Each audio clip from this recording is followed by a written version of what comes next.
네, 이번 주는 그야말로 슈퍼위크입니다. 주요국 중앙은행들의 통화정책 주간이죠. 오늘 새벽 미 연준이 기준금리를 동결했고 어제는 일본은행도 금리 인상을 일단 멈춰선 상태입니다. 트럼프 관세 전쟁의 불확실성이 고조된 지금 금융시장이 그 어느 때보다 변화보다는 이제 안정을 추구하는 모습인데요. 각국 중앙은행 움직임에 따른 향후 시장 경로 함께 전망해 보겠습니다. 오늘 피나클 경제연구소 장재철 대표 자리했습니다. 어서 오세요. 네, 어서 오세요. 안녕하십니까? 네. 오늘 한 번 더 좀 이제 중앙은행들의 통화 정책 한 번 더 점검을 해봐야 될 것 같습니다. 네.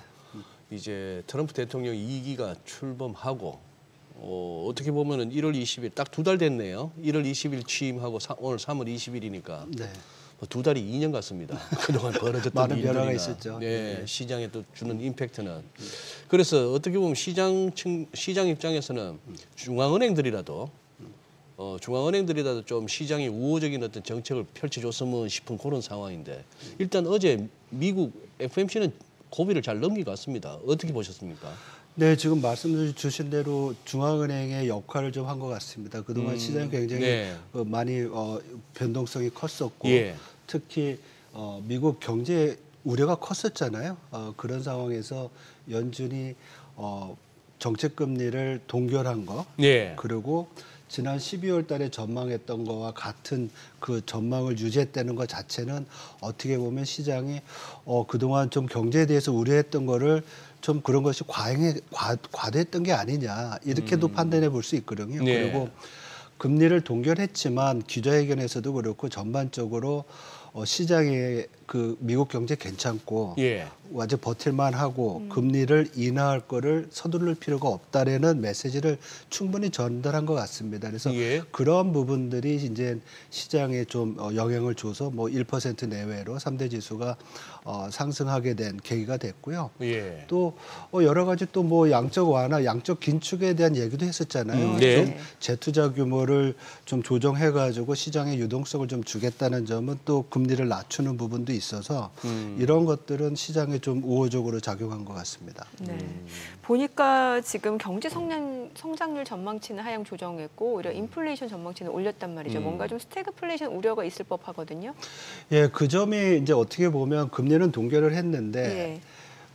그리고 미국 경제도 잘 간다고 했는데 사실은 성장률은 하향 조정하고 인플레이션을 올렸어요. 네네. 그리고 실업률도 소폭 상향 예. 조정하고 이거는 지금 말씀하신 대로 스태그플레이션에 대한 우려라고 얘기를 하는데 그럼에도 불구하고 미국 경제 성장률 올해 2.1에서 1.7로 낮췄거든요. 네네. 그렇지만은 내년도 아니면 뭐 후년도까지 1.8% 조금 하향 조정은 했지만 잠재 성장률, 장기 성장률이 1.8%예요. 그 수준 유지한다고 하고 그리고 얘기 많이 나왔는데 기자회견 때 그 트럼프 행정부의 그 관세가 네. 인플레이션에 많이 영향을 미치는 거 아니냐라는 얘기를 했을 때 이것이 뭐 영구적인 아니면 네네. 인플레이션을 가속화시키는 그런 요인이 아니라 일시적인 인플레이션 압력이다. 그래서 이번에 인플레이션 전망치를 상향 조정했는데 올해 2025년을 좀 많이 높이고 내년은 그렇게 높지가 않아요. 그리고 근원 PC 인플레이션 같은 경우에는 전망치는 12월 달이랑 같아요. 그래서 이게 일시적인 거라는 그런 어떤 뭐 메시지를 전한 거 그게 좀 특징이라고 볼 수가 있을 것 같습니다. 네. 그래요. 지금 그런데 여기서 어떻게 보면 금년에 대한 성장 전망치 낮추고 실업률 뭐 4.3, 4.4 그리고 PC 좀 올리고 해서 금년은 안 좋댔는데 내년 후내년 거는 뭐 손을 안 댄 것 같더라고요. 아주 조금씩 됐죠. 조금씩. 예. 그런데 금리 점도표상으로는 금리나 애초에 12월 달에 보여줬던 것처럼 어쨌거나 뭐 중간값으로 보면 2번은 한다. 이렇게 돼서 지금 4.25에서 4.5 그렇다면은 연말에는 한 상단이 4% 정도까지 갈 것이다. 그렇죠. 이런 얘기인데 연준의 전망대로 PC 인플레이션 수치가 올라가면은 거기서 뺀 인플레이션 수치가 실질금리라고 본다면 약간 실질금리는 또 낮아졌으니 네. 시장으로서는 뭐 자산 시장으로서는 좋을 수밖에 없었네요. 굳이 갖다 뭐 이론적으로 끌어붙이자면은. 그렇죠. 그리고 또 더 중요한 것은 제가 볼 때는 관세에 대한 이제 좀 얘기를 하면서 이게 이제 기대 인플레이션을 올릴 수 있느냐에 대한 이슈였거든요. 예, 예. 관세라는 것이 예. 한번 부과가 되면 이제 수입 물가를 통해서 일반 물가의 전가가 되고 물가가 올라가면 임금이나 이런 걸 통해서 기대 인플레이션을 높였잖아요. 네. 그리고 그게 이제 어떻게 보면 지난 2주, 3주 동안 미시간 대학교에서 1년, 5년, 뭐 10년 예. 기대 인플레이션이 상당히 높아진 이유기도 했거든요. 근데 그 부분에 대해서 연준에서의 판단은 그럼에도 불구하고 인플레이션은 우리는 일시적인 것으로 보고 있다. 이런 것들이 사실은 인플레이션이 만약에 일시적이지 않고 구조적으로 고착화된다고 하면 연준이 이제 또 시장이 제일 우려하는 것은 정책 금리가 높은 수준에서 오래 가는 거잖아요. 예. 그럴 가능성을 좀 약화시켰기 때문에 제가 볼 때는 이 모든 어떤 뭐 기자회견이나 전망회 이런 걸 보면은 약간은 좀 도비시한 그 비둘기적인 어떤 판단이었다라고 얘기를 하고요. 또 뭐 우리가 보면은 뭐 이런 얘기도 했어요. 파월이 이제 금리를 인하할 시점도 뭐 유지할 시점도 이렇게 다 같이 존재한다. 지난번까지는 우리는 서둘러 필요 없다. 그냥 유지한다는 톤이 강했다고 하면 이제는 뭐 거의 이제 about time to cut 내릴 수도 있다라는 것을 인정을 했거든요. 그래서 저는 이번 FOMC와 기자회견에서의 어떤 그 스탠스는 이번에는 동결을 하지만 관세로 인한 인플레이션 압력과 또 경기 둔화에 대한 그 불확실성이 있다는 것을 인정을 하면 네. 어쩌면 지금 뭐 시장에서는 하반기에 금리 인하한다는 얘기도 나오잖아요. 예. 저는 이게 5월이나 6월 달 정도에도 충분히 금리 인하할 수 있는 가능성을 열어놓은 게 아니냐 이렇게 판단하고 있습니다. 네. 이번에는 일본 쪽 여쭤볼게요. 어제 이제 일본은행 금융정책회의 있었는데 그 전에 이제 인상을 했었고 어제 동결했잖아요. 네. 네. 이 부분 좀 자세히 좀 알려주세요.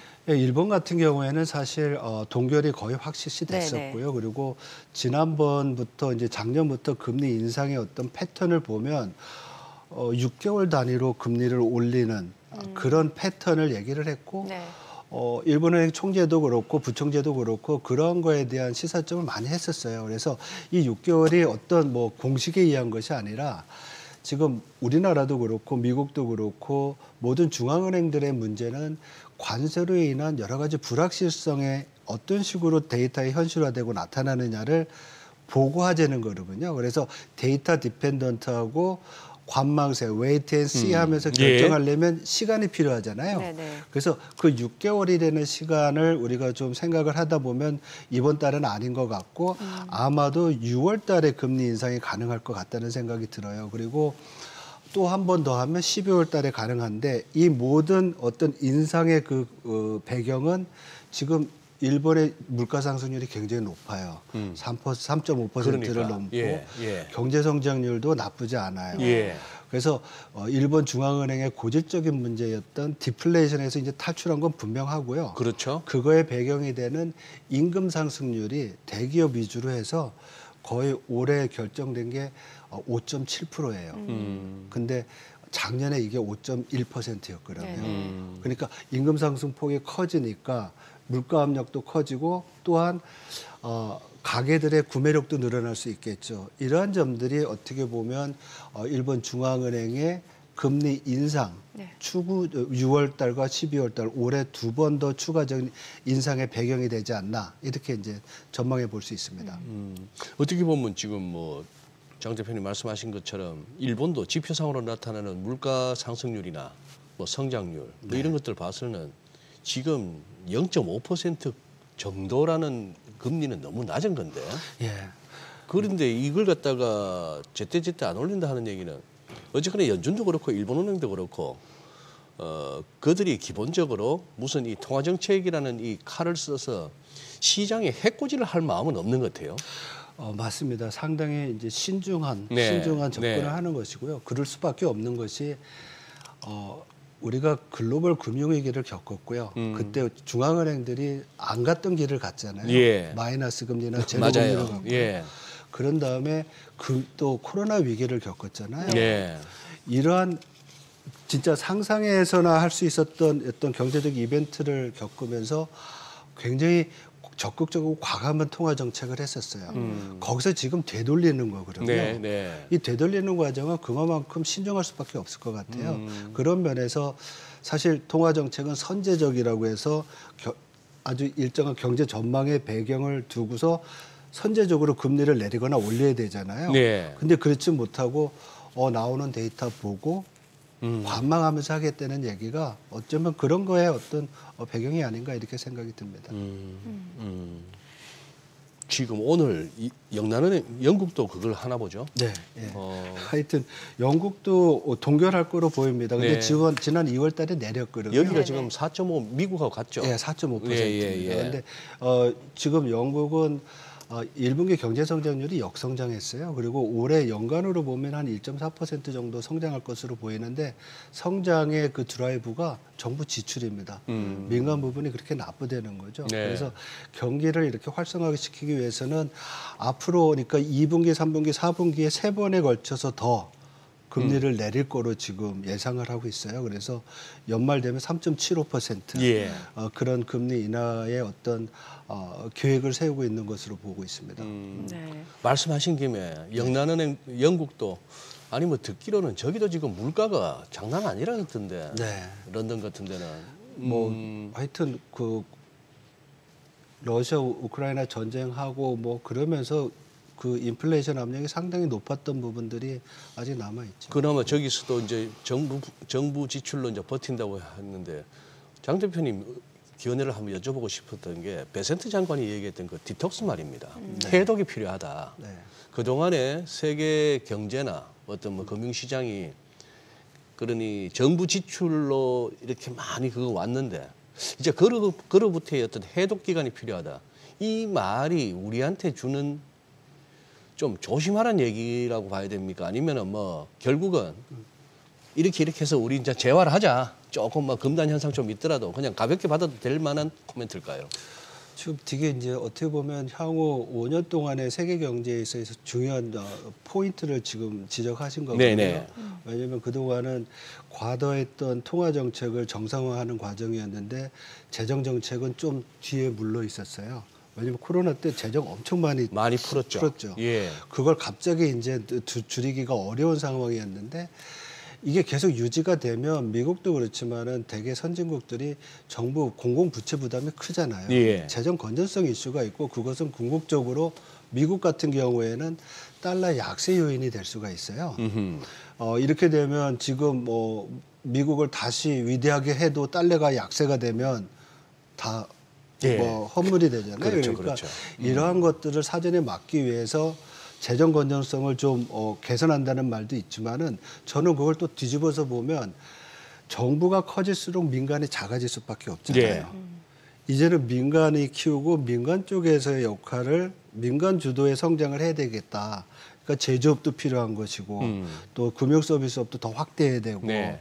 이러한 부분에 대한 요구라고 생각을 합니다. 그래서 결국 트럼프 정부가 뭐 베센트도 그렇고 올해까지는 관세에 집착을 하지만 내년부터는 관세, 내년부터는 감세, 텍스컷과 규제 완화를 통해서 그런 부분으로의 어떤 성장 잠재력, 성장 동력을 찾는 게 아니냐 이렇게 볼 수 있을 것 같습니다. 네. 그래서 지난 코로나 이후부터 지금까지의 정부 정책 주도의 경제 운영이 이제부터는 민간으로 가야 된다. 이렇게 해석해 볼 수 있습니다. 지금 화면에도 나오고 있는데 스카페센터가 최근에 인터뷰에서 그 미국의 불공정한 관세를 부과하는 국가 더티 15 얘기를 했단 말이죠. 예. 이게 지금 공개되진 않았어요. 예, 이게 지금 미국으로 보면 얘기는 많이 해놨거든요. 예. 보편 관세한다, 상호 관세한다. 예. 근데 지금 나오는 자료에 보면은 관세 품목이 한 13,000품목이 된대요.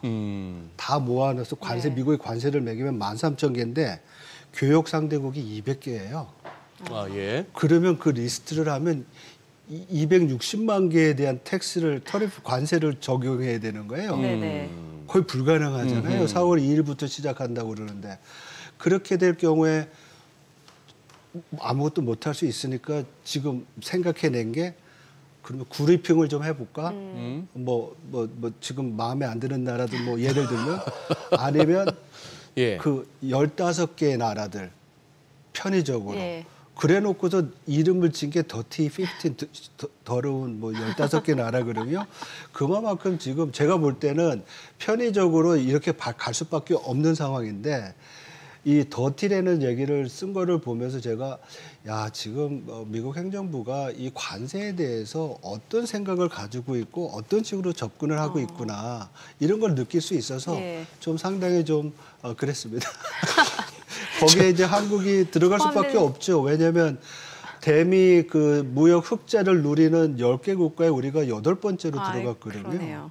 그리고 미국이랑 FTA를 한 다음에 대미 무역 흑자가 약 한 4배인가 늘었어요. 네. 교역 규모는 2배 늘었는데 이런 여러 가지를 보면 미국이 생각만 하고 한다고 그러면은 그 리스트에 빠질 이유가 전혀 없습니다. 들어가야 되죠.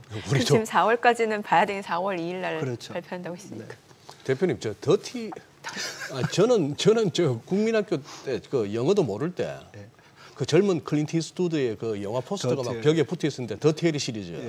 아이 뭐 멋있는 거예요. 그래서 저는 더티가 멋있는 짱 뭐 이런 뜻인 줄 알았는데 네. 중학교 가보니까 그 더러운 뜻이더만요. 근데 꼭 그 더티헬이라는 영화를 봤을 때도 꼭 더럽다는 뜻일까 싶기도 한데 그러나 뭐 베센트가 그런 의미로 쓴 것 같지는 않고 어쨌거나 자기들한테 관세 높게 매기고 비관세 장벽도 하는 한 15개 국가. 예. 그러니까 불공정하다 이거죠. 우리가 빠져나가기 힘드네요. 예, 뭐 그 예. 기준으로 보면 지금 뭐 관세와 비관세를 놓으면 관세는 FTA 가지고 우리 실효세율이 0.79인가요? 1%도 안 되지만은 우리가 비관세 장벽이 높잖아요.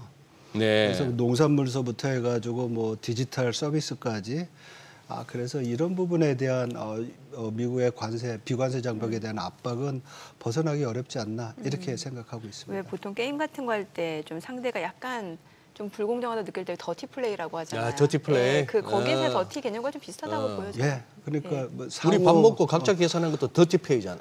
뭘 더티 페이요? 그 더티페이구나. 죄송해요. 농담하신 줄 알았어요. 알렉사 해야겠습니다.